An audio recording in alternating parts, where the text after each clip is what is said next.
Tapi meskipun toh itu Prof. Henry upload katakanlah di sosmed, Prof. Henry tidak suka saya, itu masuk ITE nggak? Sebenarnya tidak.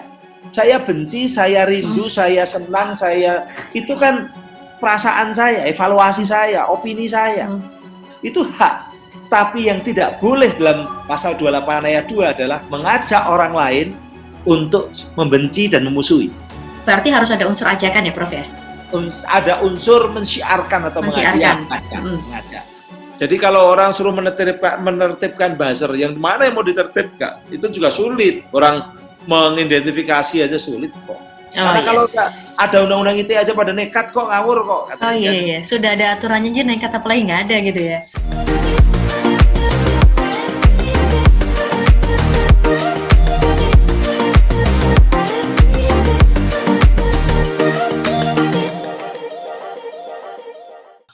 Prof, gini loh, kan Prof. Henry ini kan dulu paling nggak sebagai penggawanya Undang-Undang ITE. Ya. Artinya saya pengen tahu Prof. Henry ini sebagai penggawa atau boleh dikatakan yang mengawal pembuatan itu dulu tuh tujuan utamanya apa sih, Prof, untuk membuat Undang-Undang ITE itu? Undang-Undang ITE itu awalnya udah dirintis sejak tahun 2001. 2001-2002 lah. Di zaman menterinya itu Pak Syamsul Ma'arif. Waktu itu pemerintahan Bu Mega kalau nggak salah ya, pemerintahan Bu Mega. Pak Syamsul Ma'arif dengan Kementerian Kominfo namanya. Saya nggak ada di situ, saya belum ada. Itu mereka menyiapkan untuk transaksi elektronik, betul-betul untuk transaksi elektronik. Murni untuk transaksi ya, berarti waktu itu masih awal perintisan ini ya, pembuatan undang-undangnya ya? Kait dengan persoalan-persoalan bagaimana transaksi elektronik, perdagangan melewati elektronik itu dilandasi oleh hukum. Karena zaman saat itu sudah ada, misalnya Agnes kirim uang pakai ATM, itu sudah ada zaman segitu. Yes, betul. Itu bagaimana bahwa kertas ATM yang keluar itu sudah menjadi bukti hukum kita kirim uang, jadi begitu. Nah itu semua itu dilandasi, diakomodir dengan undang-undang ITE. Nah, panjang proses membuat undang-undang itu. Baru tahun 2007 itu boleh dikatakan dimatangkan di DPR, bersama udah dibahas di DPR 2007 dan jadilah tahun 2008. 2008 itu disepakati. Tapi sebelum bulan-bulan terakhir sebelum 2008 itu jadi undang-undang, itu ada permintaan tentang memasukkan pasal-pasal pidana yang terkait dengan konten. Jadi awalnya ada konten. Ya, nggak ada konten, hanya transaksi elektronik aja. Maka lalu gimana nih? Karena udah mulai muncul waktu itu Twitter sudah mulai muncul. Ya, mulai rame, mulai ini ya. Facebook itu 2008 kan sudah rame. Itu gimana kalau konten-konten itu konten-konten yang terkait dengan penipuan internet dan sebagainya, masuklah di situ. Masuklah kemudian illegal content istilahnya. Waktu itu bahasanya yang digunakan illegal content ya, Prof? Illegal content, pasal 27, 28, 29, sampai 32 itu terkait dengan illegal content. Itu Prof. Henry berarti sudah masuk di tim panjanya Undang-Undang ITE? Waktu itu saya belum masuk, karena saya masuk Kominfo itu 2007 akhir. Nah, kemudian jadilah Undang-Undang Nomor 11 tahun 2008. Yes. Zaman menterinya Pak Muhammad Noh. Itulah yang kemudian dikenal Undang-Undang ITE berarti ya? Undang ITE, Nah, kemudian Undang-Undang ITE ini memunculkan kontroversi ketika muncul kasus Prita Mulyasari 2009, 2010 atau 2009 kalau nggak salah. Itu Prita Mulyasari itu kontroversi pertama itu yang sangat besar. Sehingga lalu kita evaluasi, kenapa kok sampai seperti itu? Karena ternyata pasal 27 ayat 3 itu dipakai untuk nahan orang. Banyak yang ditahan duluan sebelum pengadilan memutuskan. Tahan di kepolisian, ditahan di kejaksaan. Salah satunya yang ditahan adalah Prita Mulyasari. Berarti waktu itu quote yang dipakai, masalah penghinaan, pencemaran nama baik dirasa itu subjektif, laporkan, tahan gitu ya, Prof ya? Iya, dulu memang tahan duluan sebelum proses pengadilan itu memutus. Itu datanya itu menunjukkan hampir 70 kasus penahanan orang menggunakan Undang-Undang ITE. Pasal 27 dari 70-an kasus itu, pasal 27 yang dipakai pasal 27 yang paling banyak, yang paling seksi dan paling banyak dipakai pasal 27. Dari 70-an kasus itu hanya 13% yang akhirnya diputus pelakunya bersalah. Artinya lebih banyak yang ditahan duluan dan kemudian terbukti tidak bersalah. Jadi padahal kalau dalam kultur masyarakat kita, kalau Agnes ditahan ya walaupun belum diadili ya orang udah menganggap Agnes salah. Yes. Secara kultur kita kan gitu kan. Padahal secara hukum harusnya juga ada asas praduga tak bersalah berarti betul. Kan. Tapi udah ditahan duluan gitu. Okay. Maka kemudian muncul di pemerintah supaya ini harus direvisi karena banyak penggunaan secara salah digunakan. Itu dipakai untuk menahan orang. Nah, pemerintahan Pak Jokowi kan 2014 menekankan tentang perubahan itu. Akhirnya 2016 pemerintah mengajukan revisi terbatas hanya pasal 27 ayat 3. Hanya satu pasal itu aja berarti ya, Prof ya? Awalnya pemerintah hanya satu pasal, tapi kemudian ketika menghadapi DPR, nah waktu revisi itu ketuanya saya, ketua panja dari DPR, dari pemerintah saya, kalau dari DPR Mayor Jenderal TB Hasanuddin, sekarang di DPR juga.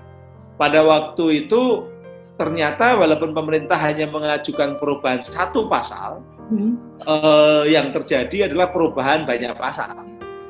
Kenapa itu, Prof? Namanya DPR kan nggak bisa pemerintah maunya ini, kalau DPR kan punya banyak, maka muncul yang namanya mau kalah ya, maunya nggak ada yang mau kalah ya. DPR tuh punya kemauan dan tidak bisa dilarang juga, maka muncul pasal yang terkait dengan right to be forgotten. Right to be forgotten untuk penghapusan ini ya? Pasal 26 Undang-Undang ITE yang baru 26A, yaitu menghapus konten-konten yang tidak relevan lagi. Jadi misalnya saya ini pernah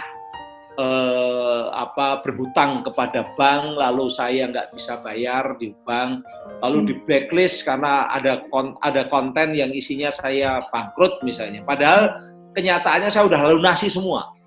Itu menyebabkan hak-hak individual saya hilang, yaitu hak-hak individual untuk menjadi pengusaha hilang karena tidak bisa pinjam ke bank. Nah, hal seperti itulah kemudian ada ide itu buatkan pasal namanya right to be forgotten itu ada muncul di pasal di ITE yang baru. Di samping pasal 27 ayat 3 itu ada di revisi itu adalah dari sanksi hukuman yang awalnya 6 tahun menjadi 4 tahun. Iya, memuatan penghinaan dan atau pencemaran nama baik. Awalnya sama dengan atasnya 6 tahun, ini menjadi 4 tahun. Oh, oke. Itu yang pertama. Yang kedua, di penjelasan penghinaan dan pencemaran nama baik, kita lihat itu berubah. Dulunya nggak ada penjelasan.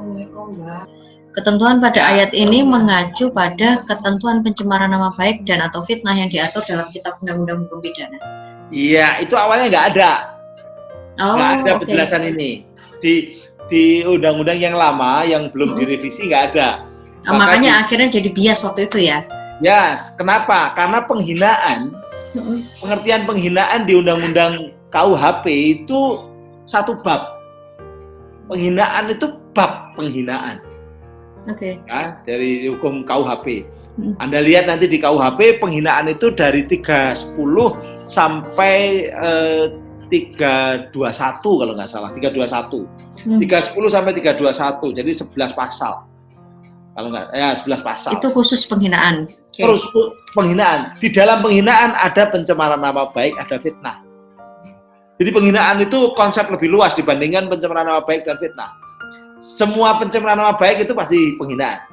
Tapi tidak selalu penghinaan itu pencemaran nama baik. Saya mengatakan Mbak Agnes jelek, misalnya begitu, welek, kayak ingone-ingone, misalnya gitu ya.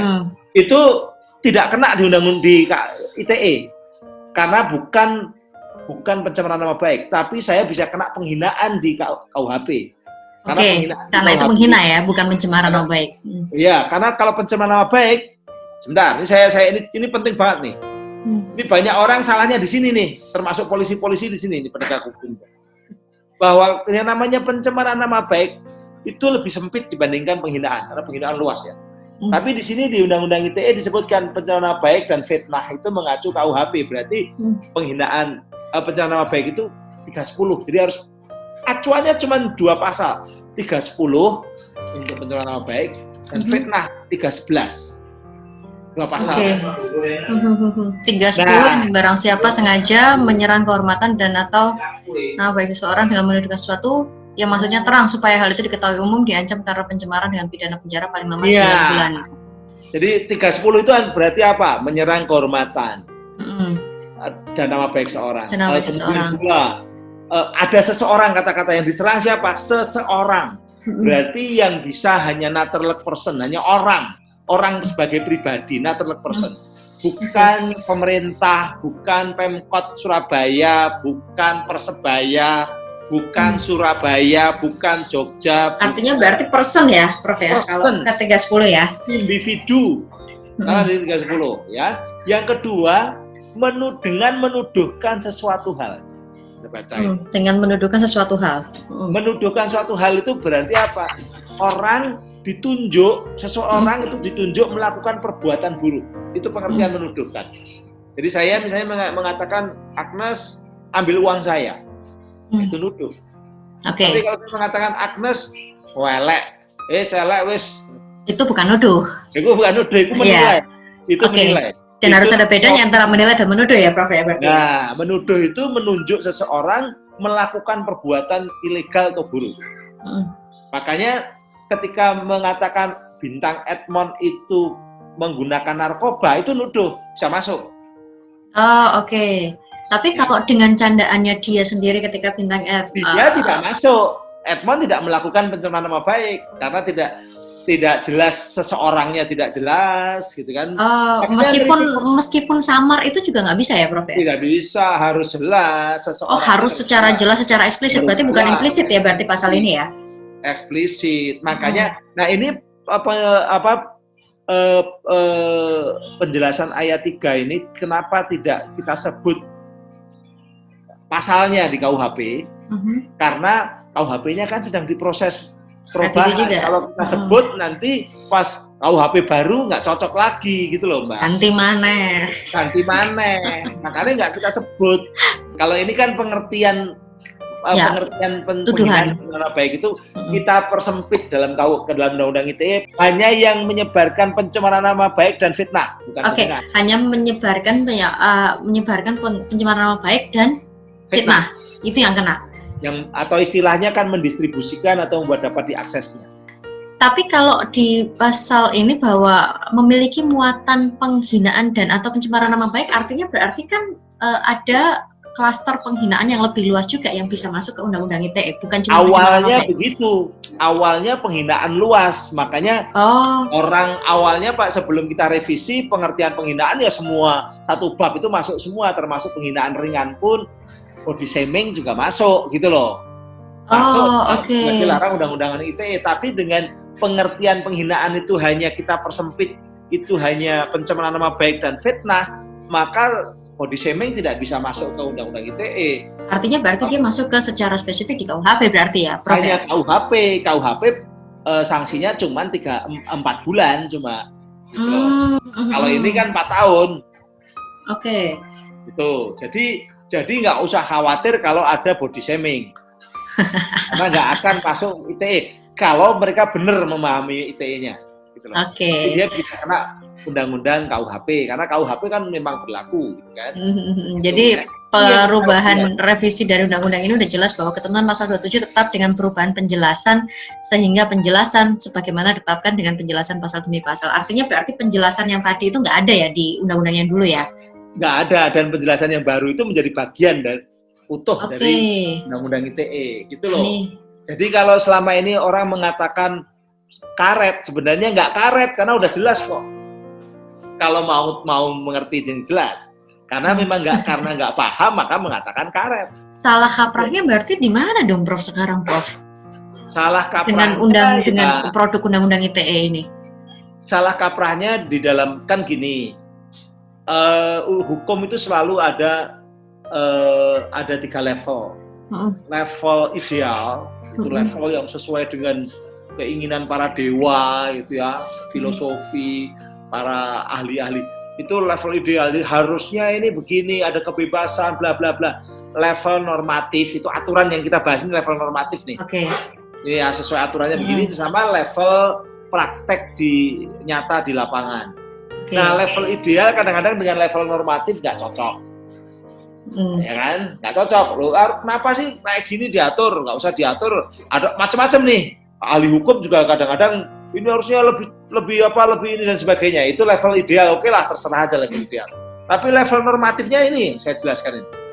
Nah, tapi level normatif yang sudah jelas dalam artian diupayakan untuk tidak multitafsir, di kenyataan di level praktek di lapangan itu masih multitafsir. Masih ada orang menafsirkan secara salah.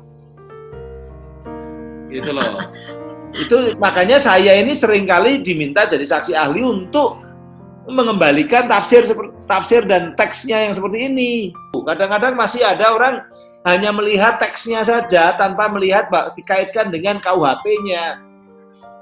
Itu berarti kan sebenarnya ranah dari penegak hukum kan untuk kemudian bisa memilah ini sebenarnya masuk di ranah pidana apa enggak. Sebenarnya kan gitu ya? Ya, jadi masuk enggak unsur-unsurnya di pidana atau enggak. Seringkali penegak hukum itu tidak memahami secara menyeluruh. Atau salah memilih saksi ahli. Saksi ahlinya diambil asal-asalan yang memahaminya juga salah. Hanya melihat dari unsur bahasa atau unsur apa, oh ya ini masuk, nggak bisa seperti itu. Harusnya memang saksi ahli itu kan ya yang memang mendesain dari undang-undang itu kan ya Prof. Ya yang tahu lah, bisa nggak mendesain nggak apa-apa, asal tahu juga boleh-boleh aja.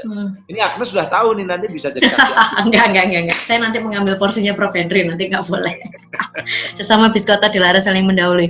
Berarti ketika Prof Henry menjadi tim panja, mencoba mengembalikan atau meluruskan segala hal yang karet, terus dengan faktanya yang kayak begini, artinya berarti masih jauh dong dari harapan teman-teman tim panja ketika itu. Saya hanya mengatakan begini, itulah namanya undang-undang itu selalu ada yang menafsirkan secara berbeda dan menafsirkan secara salah. Jangankan undang-undang, kitab suci ada banyak yang ditafsirkan secara salah sama orang-orang yang mengaku ahli kan begitu. Wajar kan? Ya berarti ya kalau kitab undang-undang aja salah tafsir. Salah tafsir gitu. Nah, tapi harus kita ingatkan bahwa tafsirannya yang benar kayak ini. Kita punya kewajiban untuk tafsirkan. Mungkin kesalahan atau kekurangan Kementerian Kominfo adalah membukukan tafsir ini tadi yang saya sampaikan ini tadi dibukukan. Oh, ada bukunya, Prof? Justru itu belum ada. Oh, belum ada. Iya, berarti harus Prof. Mau nulis juga masih malas, nanti sama Agnes lah yang nulis. Wah, berat ini. Tapi yang saya jelaskan kan jelas kan? Ya, jelas. Artinya berarti kan semua harus mengacu kalau kita melihat undang-undang ITE masalah penghinaan dan segala macam yang dimaksud itu harus membaca secara penjelasan karena penghinaannya ternyata lebih spesifik. Ini masuk di pencemaran nama baik atau fitnah. Ya, akhirnya karena sudah mulai banyak yang tahu, pasal ini menjadi tidak seksi lagi. Tidak lagi yang paling utama gitu loh. Terus kalau misalnya yang tidak lagi menjadi seksi atau tidak lagi menjadi utama, Prof Henry melihatnya apa yang kemudian masih tetap aja orang itu dibilang hati-hati loh kena undang-undang ITE, hati-hati loh kena undang-undang ITE.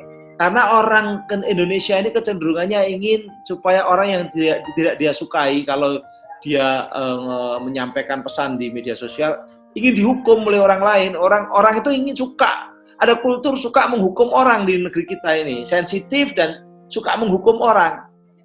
Baper ya. Dikit-dikit baper, sensitif, dan suka ingin menghukum orang. Lalu ITE yang dipakai, dilaporkan pakai ITE. Nanti polisi yang suruh nyari. Nah, polisi nyari pasal-pasal yang kira-kira, atau penegak hukum nyari pasal-pasal yang kira-kira mana yang bisa kena. Nah, tidak hanya 27 ayat 3. Kalau 27 ayat 3 kan tidak bisa ditahan lagi karena hanya tinggal 4 tahun kan. Iya. Kan kalau mau nahan kan harus Di atas 5. sanksinya di atas 5 tahun ya kan. Jadi tidak itu. Nah, sekarang yang banyak dipakai adalah pasal 28 ayat 2. Ya, nah, ini dia nih. ITE ayat berapa, Prof? Ini. 28 ayat 2. Setiap orang yang dengan sengaja dan tanpa hak menyebarkan informasi yang ditujukan untuk menimbulkan rasa kebencian atau permusuhan individu dan atau kelompok masyarakat tertentu berdasarkan atas suku, agama, ras, dan antar golongan. Iya, betul. Itu sekarang banyak dipakai. Karena pengertian antar golongan itu hanya yang dalam undang-undang dari KUHP-nya cuma di masyarakat Indonesia itu terdiri dari banyak golongan-golongan, maka kita tidak boleh menyerang golongan-golongan itu. Lalu golongan ini yang pengertiannya masih luas. Terus terang kalau golongan ini masih luas. Dan ini belum ada pendefinisian secara khusus berarti ya? Kalau suku sudah jelas. Ya. Agama sudah jelas.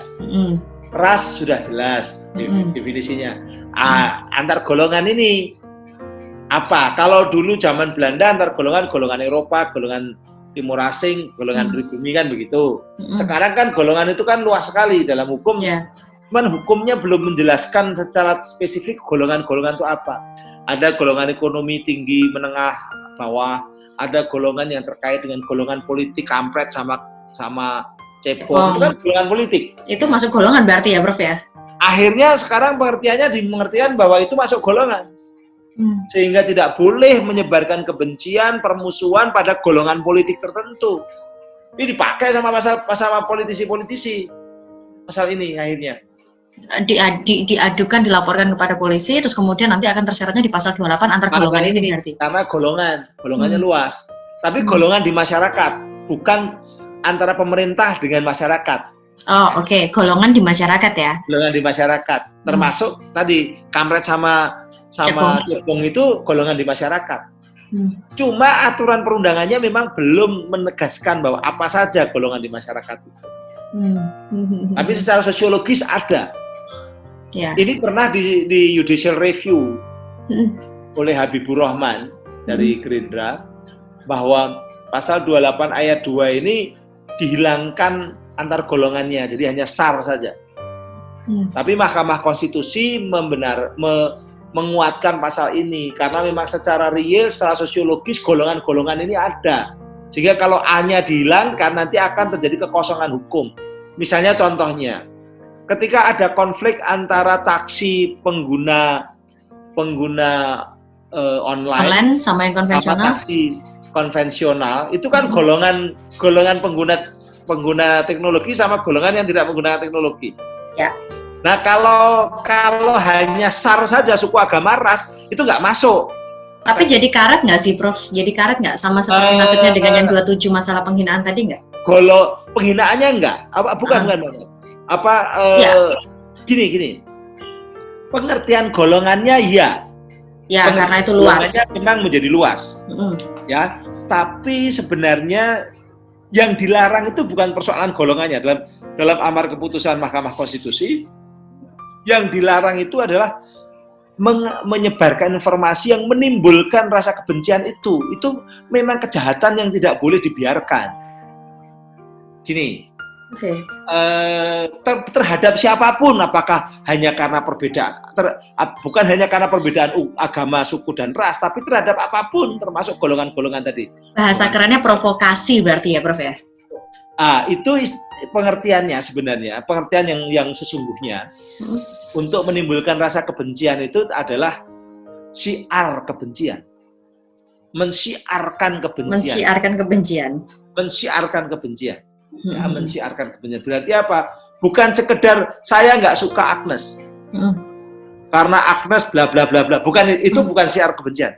Tapi syiar kebencian adalah konteksnya itu mengajak orang lain untuk membenci Agnes.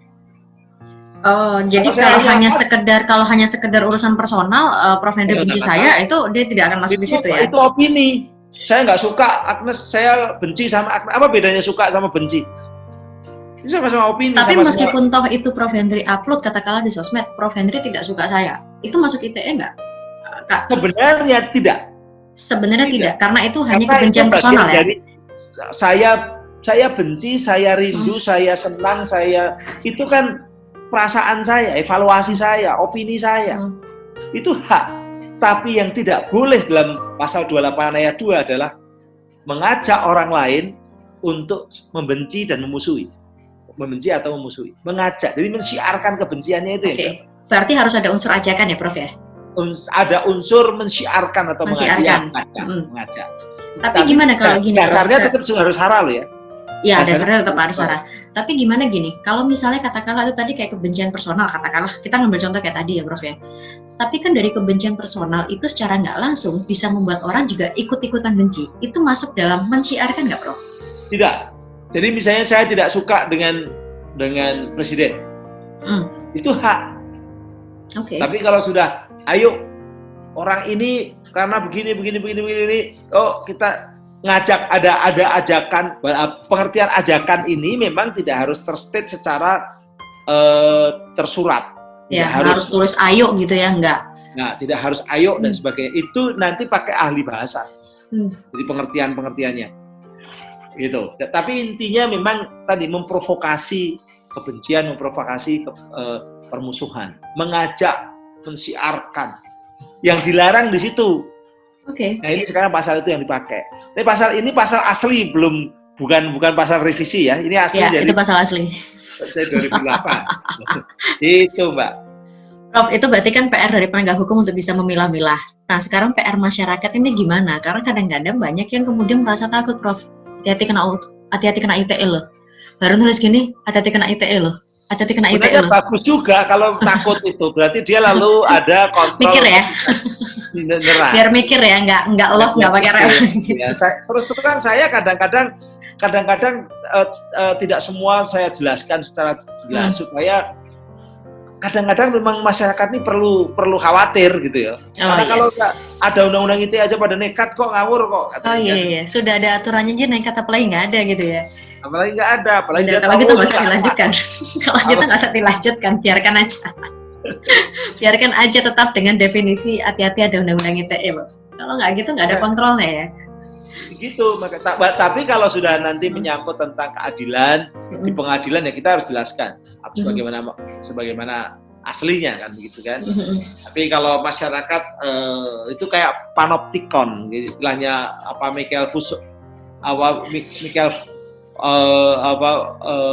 Foucault itu ya biar kayak panoptikon itu kayak itu loh, menara sorot yang ada di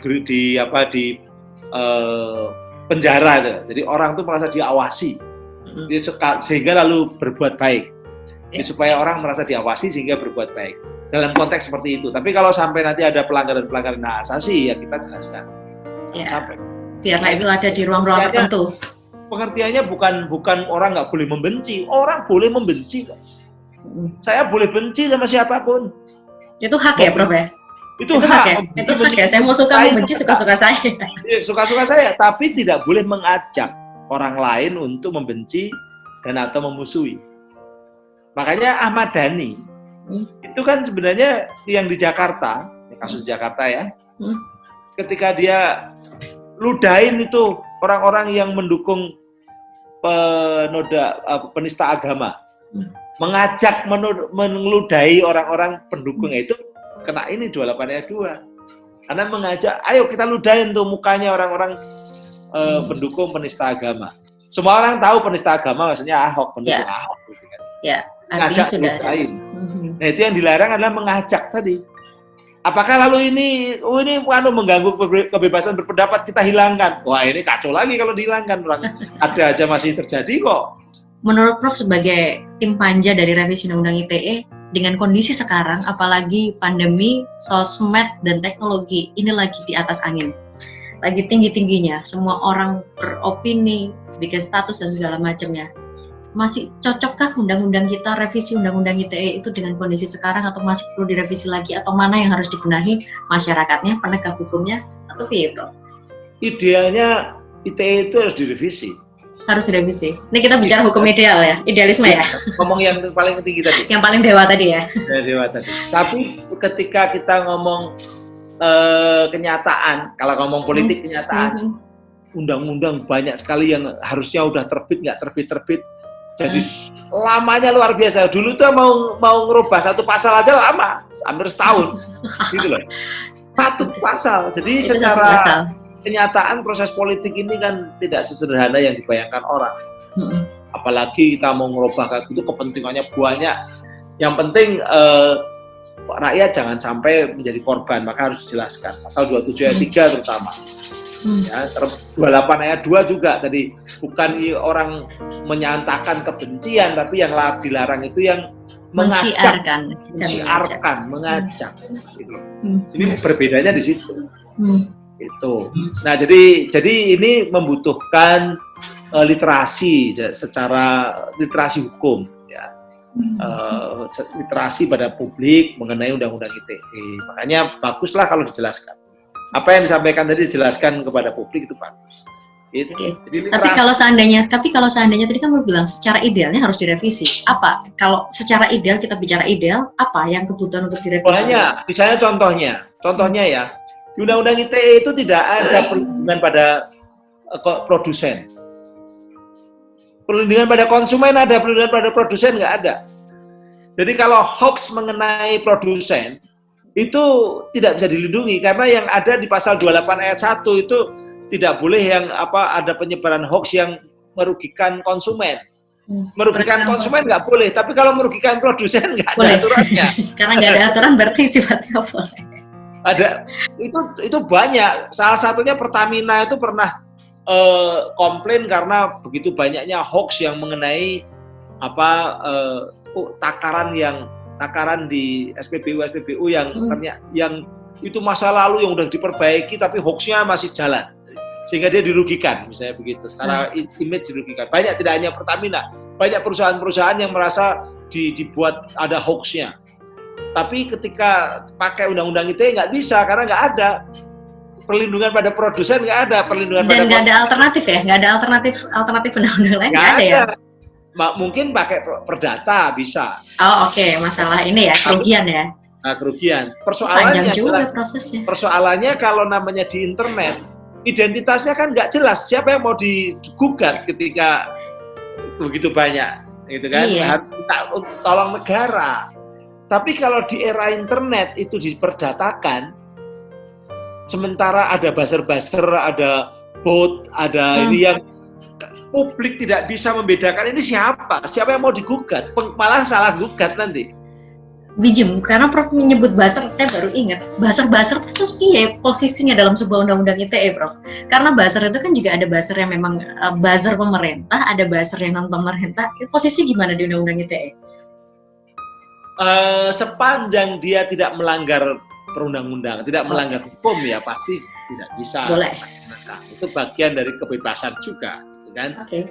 Tapi kalau kita lihat dari research-nya Oxford yang pernah ada riset tahun 2019, Anda lihat deh nanti dicek dan dibaca itu risetnya itu buzzer pemerintah itu tidak ada. Yang ada itu di Indonesia itu menurut Oxford itu yang punya buzzer itu adalah private sector, perusahaan-perusahaan swasta. Karena dipakai untuk marketing, buzzer itu sebenarnya. Yang kedua adalah political party, partai politik punya buzzer.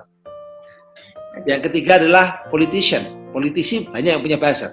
Tapi government agency menurut si Oxford dia tidak menemukan. Artinya berarti kalau disambungkan adalah para politisi dan partai politik yang berada di lingkaran pemerintah yang kemudian memelihara buzzer itu. Gitu berarti ya, Prof? Bisa jadi kalau misalnya itu buzzer. Persoalannya kan kita tidak bisa membedakan ini buzzer atau true believer atau simpatisan atau relawan. Apakah relawan itu buzzer? Kalau persoalannya di Indonesia ini sejak dulu ada kultur politik itu tidak hanya urusan politisi tapi urusan publik masyarakat, sehingga kalau dulu yang namanya kampanye itu yang kampanye bukan hanya calon anggota DPR yang keliling-keliling yang galak-galak, itu malah masyarakat biasa bawa bendera pakai motor. Dulu kan begitu. Nah sekarang nggak lagi pakai bendera pakai motor tapi ada di Jari. Iya. Apakah itu juga termasuk buzzer? Karena buzzer itu kan penggaung, dia hanya pendengung. Dia hanya mendengungkan konten-konten, kemudian dia dibayar. Yang dibutuhkan. Masuk kategori ajakan nggak, Prof, buzzer itu? Mengajak nggak? Masuk kategori ajakan nggak buzzer itu? Mensyiarkan nggak kalau buzzer? Karena kan tujuannya untuk kalau syiar dan tidak kan kontennya. Oh, oke. Kontennya. Tergantung dari kontennya. Jelas, tergantung pinter-pinter milih kata berarti.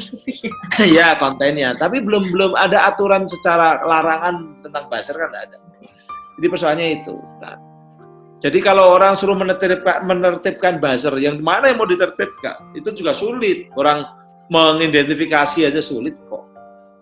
Gitu. Okay. Tapi yang jelas memang ada. Ya. Yang jelas memang ada. Selama sosial media itu dipandang sebagai belantara pertempuran atau like war, the weaponization of social media. Saya kan selalu pakai bukunya Peter Singer itu, The Weaponization of Social Media, Like War, The Weaponization of Social Media. Dia memang menunjukkan di beberapa negara banyak itu namanya menganggap bahwa sosial media itu perang, maka lalu harus ada cyber troop, ada buzzer tadi. Yang sepanjang seperti itu ya akhirnya sosial media itu permainan perang-perangan. Jadi jangan terlalu baper juga, itu memang permainan perang-perangan. Makanya saya mengingatkan pada wartawan ini. Wartawan itu kan harusnya betul-betul bisa menseleksi mana informasi yang betul-betul itu realitas dan permainan. Selama ini problemanya adalah wartawan-wartawan, terutama yang muda-muda, itu juga pengguna sosial media. Dan terbawa arus sosial media. Nah, dia terbawa arus sosial media, trending topik diikuti masuk ke medianya yang konvensional. Akhirnya apa? Padahal trending topik itu trivial point, hal-hal yang sepele-sepele tapi dimainkan oleh buzzer-buzzer tadi. Kayak kasus Bintang Edmond itu kan awalnya diserang oleh akun yang nggak jelas, yang followernya juga nggak jelas tuh menurut Fahmi itu. Tapi kemudian karena udah diserang, kemudian muncul kayak perdebatan, baru akun yang influencer yang punya banyak follower nimbrung di situ, nah jadi besar. Nah ketika seperti itu jadi besar, maka lalu trending topik, wartawan media ikut-ikut ya masukkan ke medianya. Jadi seakan-akan ngapain hal-hal yang sepele-sepele ini harus jadi perbincangan agenda media, bahkan jadi agenda politik. Tapi memang literasi hukum itu memang harus digencarin. Karena sudah terlalu banyak literasi lain, literasi hukumnya ketumpuk, akhirnya penegak hukumnya juga agak sedikit goyang, nggak terlalu jelas dengan aturannya, akibatnya masyarakat jadi korban dalam penegakan hukum. Karena kalau menegakkan hukum itu sering muncul di TV, akhirnya juga yang penting muncul di TV. Genit untuk tampil berarti ya, Prof ya? Untuk kemudian. Prof, makasih ya, Prof ya? Ya. Sehat-sehat ya, Prof ya? Thank you, Prof. Sehat-sehat ya, salam buat keluarga, Prof. Thank you.